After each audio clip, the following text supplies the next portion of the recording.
Welcome back to another technical video. Today we're going to be going through your question, answering it, and hopefully finding that solution for you.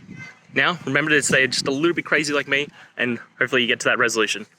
Now let's continue on.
And that's it, guys. We've gone through, answered your questions, and hopefully found that solution you're looking for.